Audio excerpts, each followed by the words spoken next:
और ऐसी विभूति जो गो, गंगा, गाय, गीता और गायत्री संस्कारों को हमेशा आत्मसात करते हुए इस देश की एकता और अखंडता के लिए हमेशा प्रयास करते रहते हैं। एक केंद्रीय गृह मंत्री के नाते ऐसे चुनौतीपूर्ण निर्णय को लेकर उनको पालन करके इस देश का नाम जिन्होंने पूरे विश्व में बढ़ाया है, ऐसी विभूति जो यहाँ आज हमें अपना आशीर्वाद देने के लिए पधारे हैं और उस जो हमारा नाम, देश का नाम पूरे विश्व में सम्मान के साथ लिया जाता है और समृद्ध भारत के लिए सहकार आंदोलन के तहत सहकारिता मंत्री के नाते जो जन जन तक इस समाज कल्याण की बातें, आपसी सहयोग की बातें पहुंचाते रहते हैं, जिन्होंने हमेशा ही ऐसे चुनौतीपूर्ण निर्णय लिए हैं जिससे आम जनमानस को लाभ हुआ है, ऐसी विभूति जो लौह पुरुष की धरा से एक लौह पुरुष के रूप में, एक सुपुत्र के रूप में यहाँ विराजमान है, जिन्होंने हमेशा ही अपने कृतित्व के माध्यम से भारत का नाम रोशन किया है, जिनके बारे में ही शायद किसी शायर ने कहा होगा कि तूफानों में भी हंसता है सफीना जिनका, तूफानों में भी हंसता है सफीना जिनका, पत्थर को भी काटे है नगीना जिनका, वो और हैं जो छुप जाते हैं धूप में साए की तरह, अरे सूरज को भी बुझा सकता है पसीना इनका। जोरदार तालियों, मेरा अकेले में सक्षमता नहीं है, आपकी तालियों का आश्रय लेकर आग्रह कर रहा हूं माननीय केंद्रीय गृह मंत्री महोदय अमित शाह जी से, कृपया अपने आशीर्वृष्टि से हम सबको अभिचिंतित करें। जोरदार तालियां बजाएं। जो महानुभाव खड़े हैं बैठ जाइएगा, इधर कुर्सियां खाली हैं।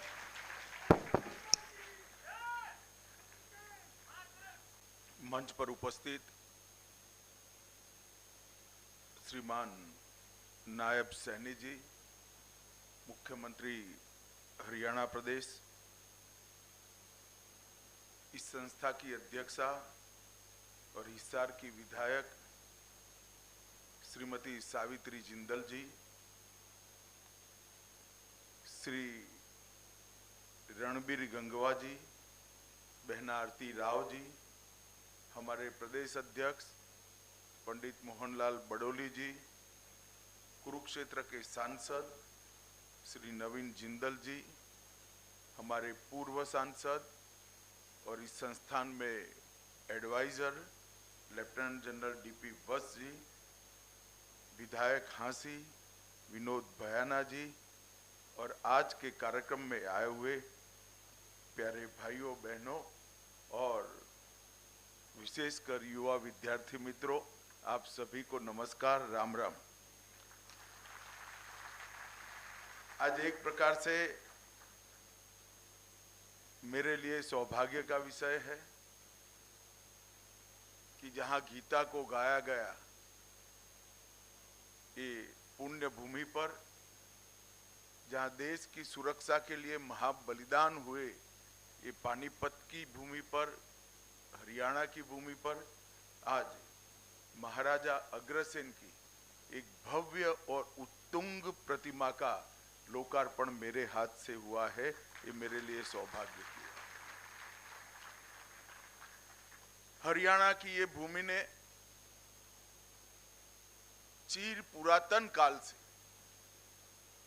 इस देश की संस्कृति को, इस देश के संस्कार को और इस देश की परंपराओं को आगे बढ़ाने का काम किया है।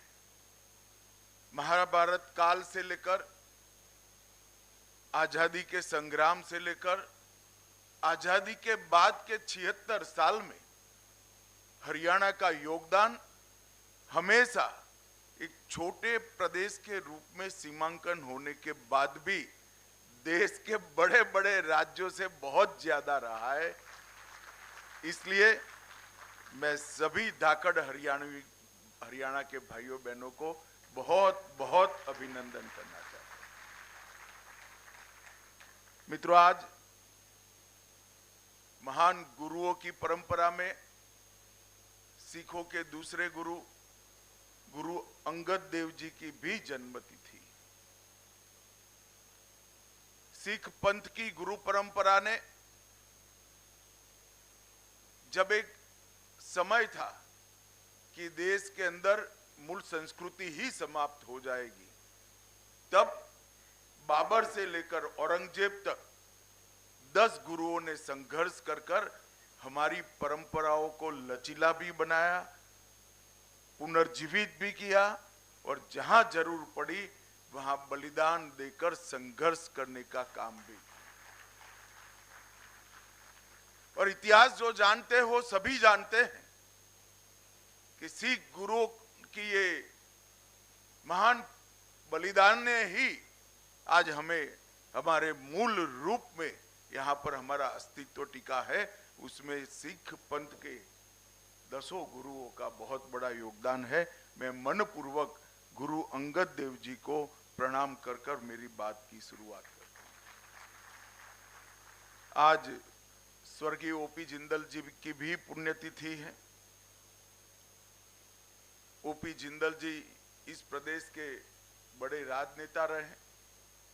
देश भर के अग्रणी उद्योगपतियों में भी उनका नाम आज भी सम्मान के साथ लिया जाता है।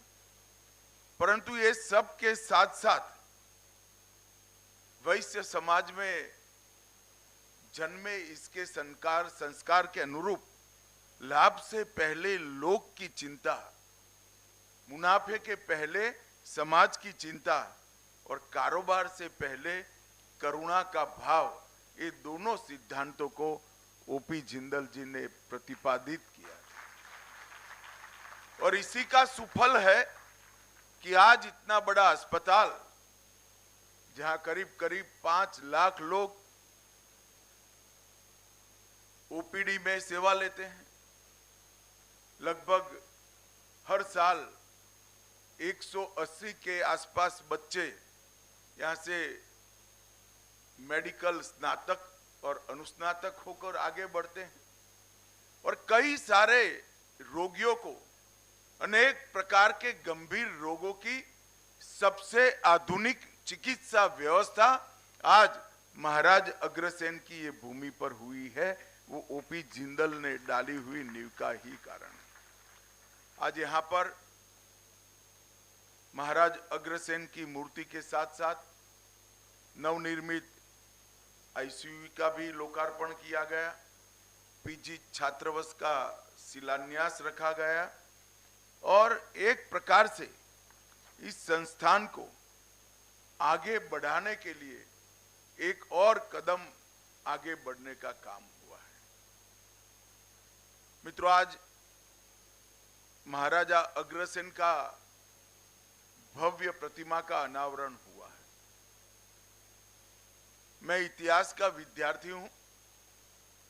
महाभारत काल से आज तक अग्रसेन जी एक अनूठे प्रकार के शासक रहे। उस जमाने में लगभग 5300 साल पहले मेरे शहर में जो आता है वो आते ही लखपति होगा और आते ही महल को प्राप्त करेगा, ऐसी नींव डाली। एक प्रकार से ऐसा कहते हैं कि उस जमाने में उनकी राजधानी में 1 लाख लोगों का निवास था और जो नया व्यक्ति वहां शरण लेता था, आता था अन्य राज्यों से, उनको 1 ईंट हर परिवार देता था तो 1 लाख ईंट मिल जाता था और 1 रुपया भी मिलता था तो 1 लाख रुपया भी मिलता था। आप 1 ईंट और 1 लाख का मूल्य आज के जमाने के हिसाब से मत करिए। मैं महाभारत काल की बात कर रहा हूं, जब रुपये को छूना ही बहुत बड़ा भाग्य होता था। उस वक्त पूरा आर्थिक व्यापार एक प्रकार से बार्टर सिस्टम से चलता था। जो बहुत धनी होते थे उनके पास ही करेंसी हुआ करती थी। उस जमाने में महाराज अग्रसेन की राजधानी में जो आया वो 1 लाख ईंटों के महालय का घर का मालिक बना और 1 लाख रुपया प्राप्त कर लखपति बन जाता। समृद्धि का इतना सुचारू रूप से राज्य पर बोझ डाले बगैर हर व्यक्ति के कल्याण का रास्ता शायद आज तक किसी ने ना ढूंढा है ना किसी ने जमीन पर उतारा है। महाराजा अग्रसेन बहुत वीर योद्धा थे। महाभारत के युद्ध में भी इन्होंने हिस्सा लिया था बड़ी युवा अवस्था में और इन्होंने एक प्रकार से पूरे समाज की, समाज तो खैर अब बना, उस वक्त पूरा राज्य ही होगा, पूरे राज्य के संस्कारों को सिंचित करने का काम किया। कोई भूखा न सोए, कोई व्यक्ति ऐसा ना हो जिसके सर पर छत न हो, और कोई व्यक्ति ऐसा ना हो जिसके पास कारोबार न हो। ये तीन चीजों को अपने सुशासन से उन्होंने निश्चित किया, सुनिश्चित किया। और इतने हजारों साल के बाद भी अग्रवाल समाज के जितने भी गोत्र हैं, आप उसको ध्यान से देखिएगा, हर व्यक्ति उद्यमी है, हर व्यक्ति देश को समर्पित है, हर व्यक्ति सेवा भी करता है, और हर व्यक्ति अपना योगदान भी देश के विकास में। इतने हजारों साल के बाद जिस व्यक्ति ने दिए गए संस्कार, सिंचे हुए संस्कार, जरा भी इसका डाइल्यूशन होए बगैर आज जस का तस सामने आया है, वो महान व्यक्ति एक प्रकार से हम सब के लिए आदर्श होना चाहिए। उन्होंने सुशासन के लिए भी ढेर सारे सिद्धांत प्रस्तापित किए गए थे। कई ऐतिहासिक डॉक्यूमेंट्स में इसका जिक्र भी मिलता है, उसको प्रस्तापित भी किया गया है। और एक प्रकार से आज नरेंद्र मोदी जी भी उसी रास्ते पर आगे बढ़ रहे हैं। आज नरेंद्र मोदी जी के 10 साल के अंदर 75 साल से जो 60 करोड़ गरीबों की फौज इस देश में बनी थी, उसमें से 25% लोगों, 25 करोड़ लोगों गरीबी की रेखा से ऊपर एक 10 साल के अंदर ही ले जाने का काम किया। 4 करोड़ आवास बनाए, मतलब 20 करोड़ लोगों को छत देने का काम किया। 81 करोड़ लोगों को प्रति व्यक्ति 5 किलो राशन मुफ्त मिलता है। 11 करोड़ लोगों को गैस का चूल्हा देकर धुआं मुक्त घर बनाने का काम किया। 12 करोड़ परिवार इस देश में 2014 तक शौचालय विहीन थे। उस परिवार की बच्चियों की कल्पना करिए जहां शौचालय नहीं होता है। हम शहर में रहते हैं, हमें कल्पना नहीं है उसकी, मगर जिस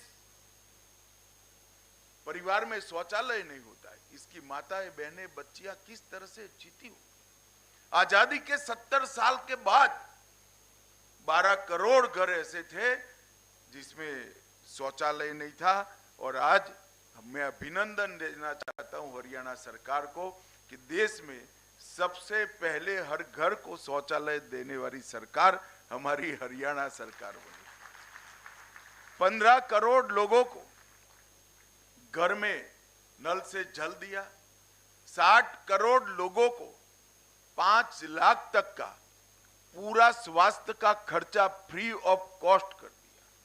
और मित्रों, इसके साथ साथ ऊर्जा हर घर में पहुंचाई, और अब कोऑपरेटिव के माध्यम से हर घर के अंदर स्वरोजगारी देने का काम भी नरेंद्र मोदी जी की सरकार करी। मोदी जी ने इस 10 साल के अंदर कई सारे क्षेत्र के अंदर आमूलचूर परिवर्तन आए।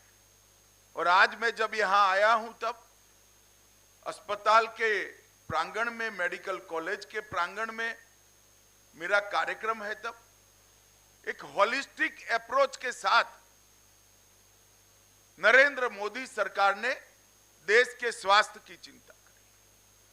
आप लोग सब पढ़े लिखे लोग हो, बच्चे तो ढेर सारी चीजें रिसर्च कर भी डाउनलोड करते हैं, मगर आप भी ये सारी योजनाओं को एक मोतियों की माला बनाकर देखेंगे तो मालूम पड़ेगा कितनी दूरदर्शिता के साथ काम हुआ। सबसे पहले हर घर में गैस का सिलेंडर दिया।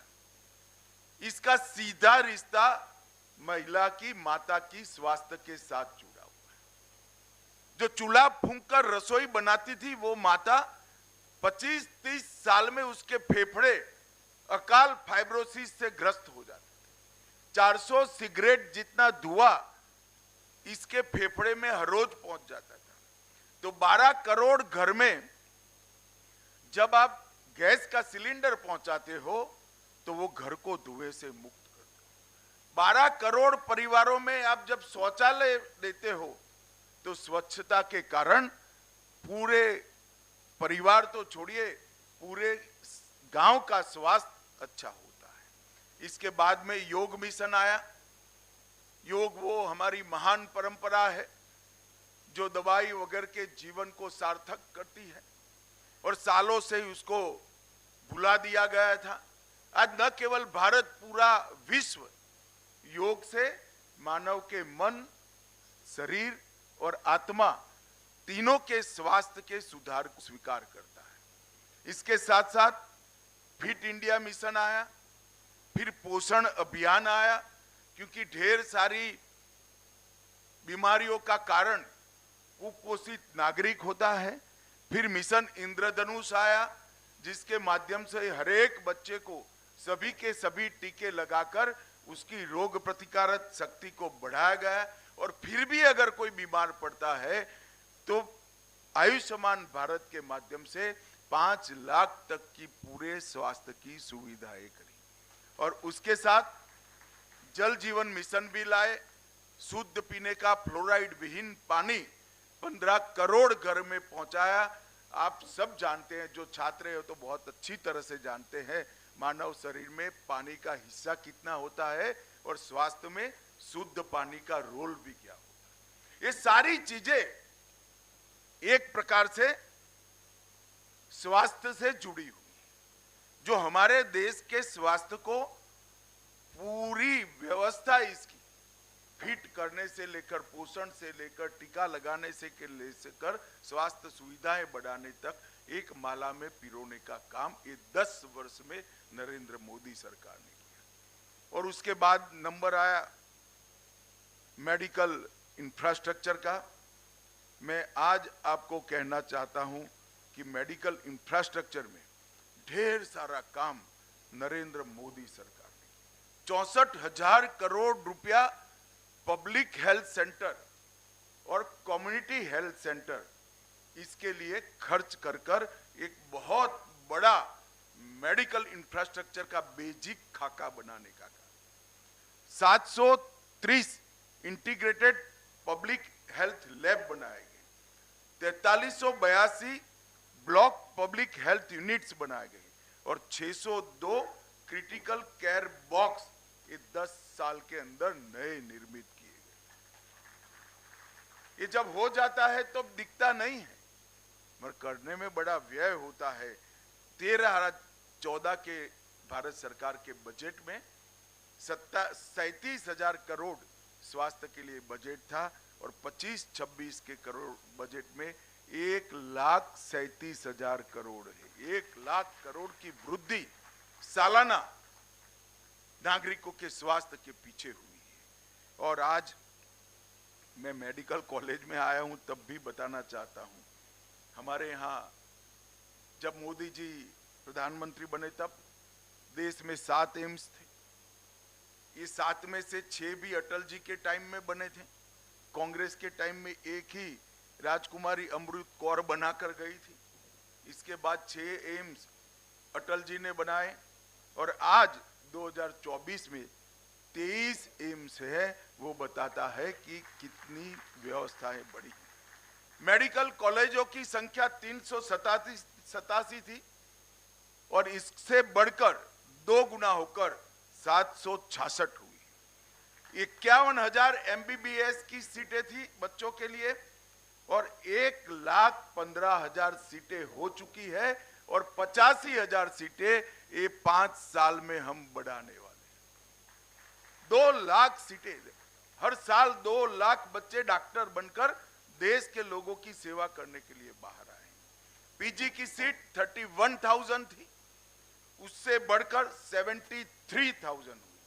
अब जब ये 85,000 सीटें हम बढ़ाएंगे तो अनुपात में पोस्ट ग्रेजुएट की सीटें भी अपने आप बढ़ जाएंगी। मित्रों, ये जो इंफ्रास्ट्रक्चर बन रहा है, जब मेडिकल की कॉलेज की मैं बात करता हूं, 387 से 766 हुए, तब आपको लगता है कि ये सिर्फ पढ़ने की सुविधा बढ़ी है। ऐसा नहीं है।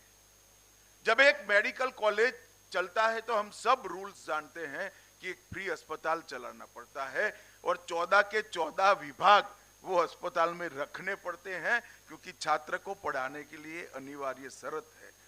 इसका मतलब हुआ इस देश में 766 संपूर्ण अस्पताल फ्री ऑफ कॉस्ट गरीबों का इलाज करने वाले बनाने का काम हो चुका है, जो हमारे हर जिले में, देश के 750 जिले में 766 अस्पताल बने। और भाजपा शासित सभी राज्यों का संकल्प है कि मिनिमम हर जिले में एक अस्पताल बना जाए। राजधानी के अंदर 3 है, एक मेडिकल कॉलेज राजधानी में के अंदर 3 है तो नहीं गिना जाए। और मुझे विश्वास है कि अगले 5 साल के अंदर देश का एक भी जिला ऐसा नहीं होगा जहां मेडिकल कॉलेज नहीं होगा और फ्री अस्पताल नहीं होगा। ये बहुत बड़ा परिवर्तन भारत के स्वास्थ्य के क्षेत्र में नरेंद्र मोदी सरकार लाई। और जहां जहां डबल इंजनों की सरकार बनी, बहुत तंज कसे जाते हैं हमारे डबल इंजन के मॉडल पर। कैसा कैसे हो सकता है? ऐसा ही होता है, क्योंकि एक समान विचार की पार्टी के लोग जब सिद्धांतों के आधार पर राजनीति करते हैं तो ऐसा ही होता है। इसका बेस्ट उदाहरण है तो हमारा हरियाणा है। ये हरियाणा में सबसे बड़ी बदनामी होती थी नौकरियों के अंदर करप्शन, जातिवाद के कारण। एक सरकार आती थी तो एक क्षेत्र के लोगों को नौकरी मिलती थी, दूसरी सरकार आती थी तो दूसरे क्षेत्र के लोगों, और किसी को फ्री ऑफ कॉस्ट नौकरी नहीं मिलती थी। खर्ची भी चाहिए थी और पर्ची भी चाहिए थी। भारतीय जनता पार्टी की सरकार ने खर्ची और पर्ची के बगैर 80,000 नौकरियां बांटकर ये सिद्ध किया कि लोकतंत्र में जाति के आधार पर राजनीति नहीं करती। हरियाणा के खिलाड़ियों ने ये 10 साल में 3 गुना पदक जीते हैं। ये कोई प्रयास के बगैर नहीं हो सकता। बासमती चावल का सबसे बड़ा निर्यातक छोटा प्रदेश होने के बावजूद 10 साल में हमारा हरियाणा बना। और सेना में हर 10वां जवान एक छोटे से हरियाणा से। सबसे ज्यादा 14 फसलें किसानों की अगर राज्य में एमएसपी पर खरीदी जाती है 24। सैनी जी बहुत जागरूक है। पहले 14 थी, सैनी जी के लिए ताली बजाओ, उन्होंने 14 से 24 कर दी। सबसे पहला राज्य अगर कोई है तो हरियाणा है।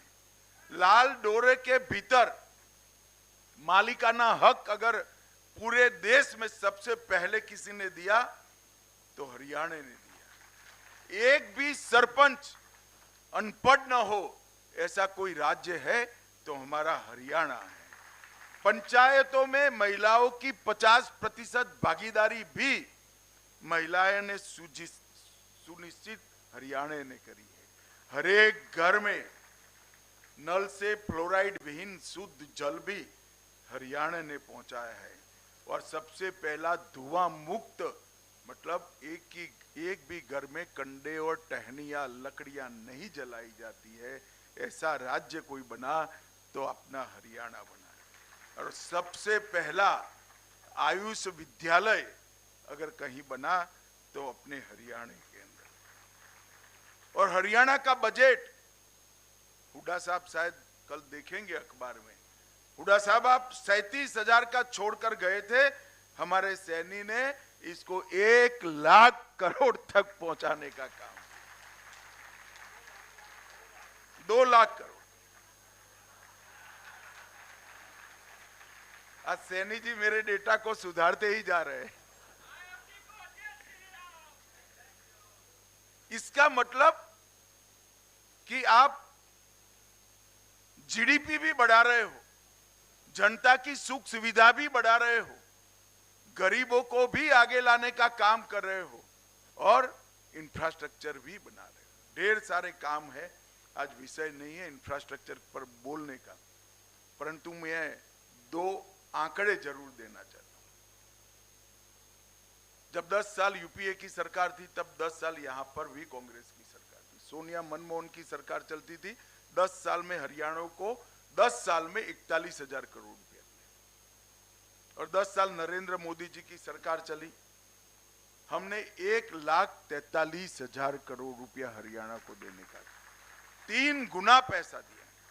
इसके अलावे 1,26,000 करोड़ के इंफ्रास्ट्रक्चर का काम, 72,000 करोड़ के सड़क निर्माण का काम और 54,000 करोड़ का रेलवे का काम अलग से देने का काम भारतीय जनता पार्टी की सरकार। इसमें मैं एयरपोर्ट, मेडिकल कॉलेज, ढेर सारी योजनाएं और गरीब कल्याण की योजनाएं मैं नहीं मानता। एक सबसे पहली इथेनॉल बायो रिफाइनरी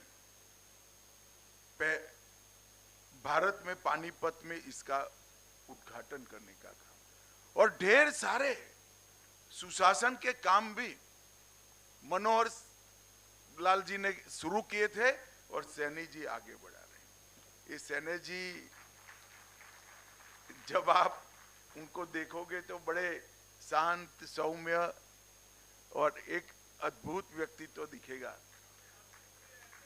हंसमुख तो है ही, पर इसके साथ साथ कठोर प्रशासक भी है। प्रशासन पर पूरी उसकी पकड़ है। जब हरियाणा में चुनाव की शुरुआत आई, तब कुछ सुधार करने जरूरी थे। मेरे घर पर एक मीटिंग हुई, कुछ निर्णय हुए, 22-23 निर्णय हुए थे। मैं इसको दोहराना नहीं चाहता, परंतु बैठक के बाद मैंने सैनी को अकेले में कहा कि सैनी जी, ये बहुत कठिन है, इतने 2.5 महीने में 3 महीने में सब पूरा करना। उन्होंने कहा, वो जी हो जाएगा जी, आप चिंता मत करो जी।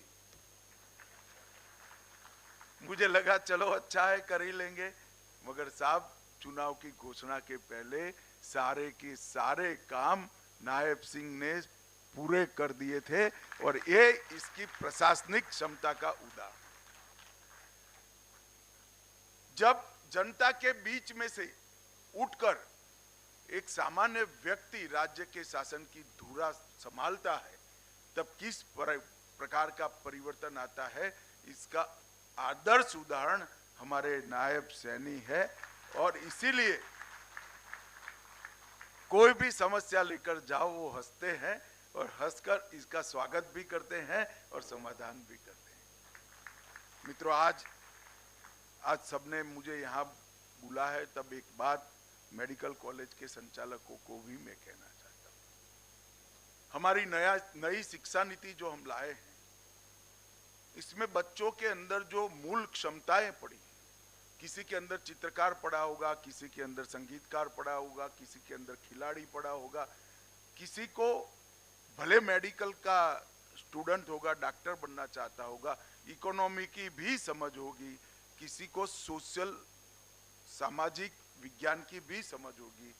ये सारी इनकी जो मूल शक्तियां हैं, ये मुरझानी नहीं चाहिए। ये डॉक्टर जरूर बनना चाहिए, परंतु इसके साथ जो मूल शक्तियां ईश्वर ने दी है, जो इंद्रिय दी है, जो रुचि दी है, जो लाइकिंग दिया है, उसको भी एक अच्छा प्लेटफॉर्म मिले तो ही ये विद्यालय संपूर्ण माना जाता है। डॉक्टर तो अच्छा बनना ही चाहिए, इसमें कॉम्प्रोमाइज मत करिए, परंतु युवा लोगों के साथ ढेर सारा समय होता है।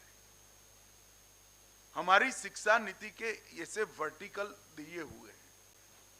मेरे संचालकों से विनंती है कि आप भी कुछ वर्टिकल सिलेक्ट कर बच्चों की रुचि को, बच्चों की विशेषताओं को प्लेटफॉर्म देने का काम करिए, जिससे वो संपूर्ण नागरिक बन सके और भारत माता की सेवा कर सके। आज आपने यहाँ मुझे बुलाया, महाराजा अग्रसेन की एक उत्तुंग और भव्य प्रतिमा का लोकार्पण मुझसे कराया। एक महान विभूति जिन्हें 5300 साल पहले इस देश के अंदर नए विचार की शुरुआत की, इस विचार पर आज करोड़ों लोग आगे बढ़ रहे हैं। ऐसे महान व्यक्तित्व की चिर स्मृति के लिए ये मूर्ति का अनावरण कराया। जितने बच्चे यहाँ सालों तक पढ़ेंगे, महाराजा अग्रसेन को जानने का प्रयास भी करेंगे और महाराजा अग्रसेन के गुणों को अपने जीवन में उतारने का भी प्रयास करेंगे। इससे समाज का बहुत भला होगा। अंततोगत्वा आप सभी का बहुत बहुत धन्यवाद। वंदे मातरम। भारत माता की जय।